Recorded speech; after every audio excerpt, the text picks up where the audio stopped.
Hi, guys and gals. My name is Greg Silberman. I am a long-time chief investment officer and investment analyst, and worked in a number of institutions. We often track themes that we like to invest in, things that we're going to be. We call them giant bull markets. We've been through a number of them ourselves already, and so we're always trying to look for the next one. One that we think is on the horizon is potentially uranium and nuclear energy. And we are doing a series of many different articles, videos, research, etc., that talk about uranium, the bull case. And we call it the Come Learn With Me series with our uranium speciality. So I hope you enjoy it. And before I go, if you just bear with each video and get to the end, people ask me a lot, well, Greg, can you give us a bit more information around how you intend to invest in the next uranium bull market? And I do give a little bit more information over there, and tell you how to reach us for if you have a bit more interest in it. So that's it for now. Come learn with me, another article in the uranium series. Enjoy. Speak to you later. Hey, guys and gals, or should I say gals and guys? Welcome back. Greg Silberman here, another session of Come Learn With Me, our uranium special. So this one, I mean, there's a lot of articles out there that talk about climate change. So that's nothing new. And so certainly why it's so important is because we are noticing public opinion shifting towards nuclear and uranium because it is not, it does not emit carbon, does not have carbon emissions. So listen, there's just a lot of climate change being exhibited right now. So anyway, let's read the article and see if we can't learn something new. Climate change. Drax's renewable energy plant is UK's biggest CO2 emitter, analysis claims. Wow. So this is a British article.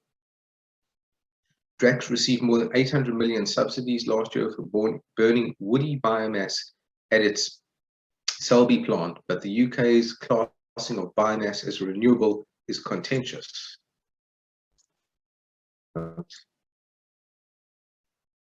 By Victoria Seabrook.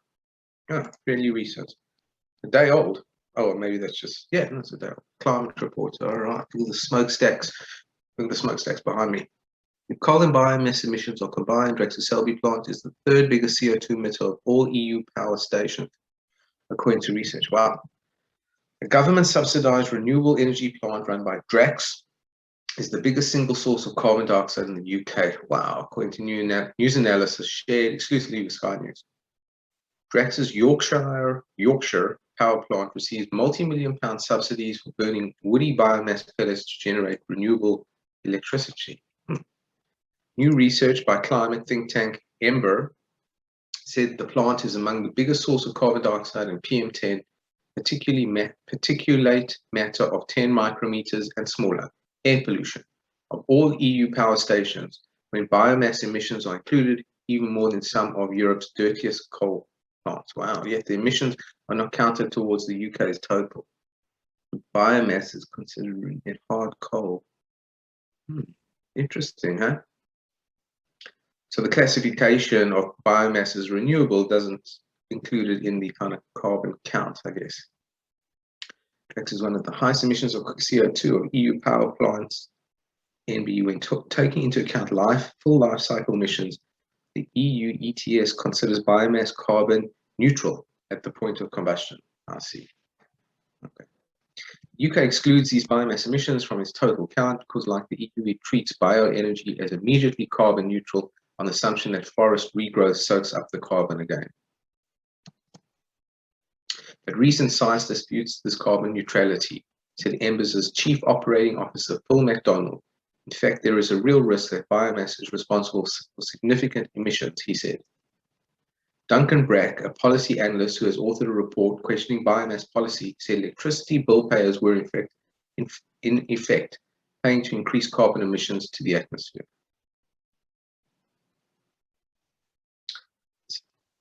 Yeah. More on Drax. Firm that receives millions. Drax claims to have reduced its emissions by 90% since replacing coal with sustainable biomass. A spokesman called Embers' interpretation of the figures completely at odds with what the world's leading climate scientists at the UN IPCC say about sustainable biomass being crucial to delivering global climate targets. The amount of pollution from burning wood for power is not disputed by bioenergy companies, but this analysis may fan the flames of the debate about bioenergy renewable status. So what, you're burning wood, which is biomass, and you're taking that out, but it's being replaced by trees that are being regrown, and so it's carbon neutral. Okay. Critics point out that forests take decades to regrow and recapture all the carbon again, allowing warming emissions to accumulate in the atmosphere just when the world seeks to slash emissions by 2050. Okay.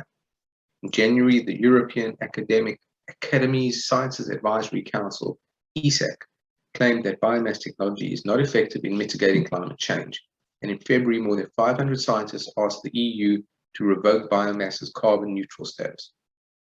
Regrowth takes time. The world does not have to solve climate change. Regrowth, the scientists say, a 2018 study estimated it would take 40 to 100 years or more for forests to recapture the carbon emissions from burning the wood pellets, if ever, because forests are subject to hazards like disease and fires. So we know that. I've certainly seen some crazy fires on the West Coast. The paper's lead author, John Sturman, professor of management at the Massachusetts Institute of Technology, warned that assuming biofuels were carbon neutral could actually worsen irreversible impacts of climate change before benefits accrue.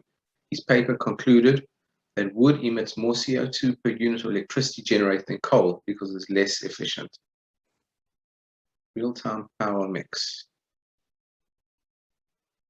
That's the national grid. Okay. 53.5% gas, 12.9% nuclear, 12.2% imports, 5.2% biomass, solar, wind, hydro, coal, other. Most of it's coming from natural gas. The Energy Department-based spokesman said it did not recognize Embers as figures. They said biomass was key to government plans to slash emissions by 2050, and that the UK follows relevant guidance from the UN's Intergovernmental Panel on Climate Change. Drax continues to burn a small amount of coal. In 2020, its emissions from coal were 1.5 million tons, and from biomass, which Drax calls biologically sequestered carbon, with 13.3 million tons. But even without the coal emissions, its Selby plant would remain the largest single point source of CO2 in the UK and the fourth highest in the EU. Drax is separately facing criminal prosecution for an alleged health risk to workers posed by wood dust from the pellets before they are burned. This article relates to emissions from the wood burning process, which is unconnected to the dust or the handling process. Wow.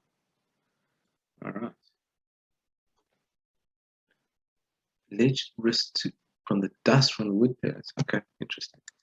Well, there you have it. There's a lot of CO2 coming into the air from this one. So why is it relevant? Okay, climate change seems, well, I don't want to say undeniable, but it's pretty obvious to anyone who would care to open their eyes and take a look. And so we're moving to carbon neutral energy sources, which are, per the national grid, nuclear. I think natural gas emits some carbon into the air. Imports, I'm not sure what that is. Biomass, we say, is not carbon neutral. Solar is, wind is, hydro is, coal is not. So there you have it, guys. Look at nuclear. It's the only option for a carbon-free future at scale. All right, Greg Silberman, hope you enjoyed the article. Come learn with me again for our Uranium Special. Greg Silberman out. Hey, guys and gals. Greg again, your CIO. I hope you enjoyed that last article. Very interesting, you know. Just reading through these articles and learning with you guys, it's been so impressive for me that I've picked up so much information. But look, we do go deeper. I have a lot of good contacts and network in the uranium mining space. I speak to a lot of influential people in the space. And so a lot of people say to me, well, Greg, how do you go about investing in what you think is this next bull market?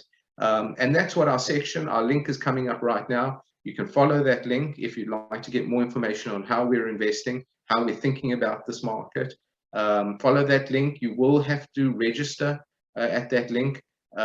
We are in the United States. We do run various pools of money and funds. And so we typically will require you to do some kind of registration so that we stay on the right side of regulation, D, 506 offerings, etc. So please register. To answer the question real quickly, just to give you more of an insight, we are involved with groups that are building uranium companies, exploration stage, a bit later stage, a bit more ore body, drilling out and expanding the exploration and feasibility studies, as well as some more technology orientated companies in the nuclear space. We're looking at that as well. Everything is with an eye of investing in private companies, with the exit typically looking to be a strategic exit, but most likely a public exit, where hopefully, if we're right about the thesis, that we'll be able to exit at very large gains to us. A high risk, high reward strategy.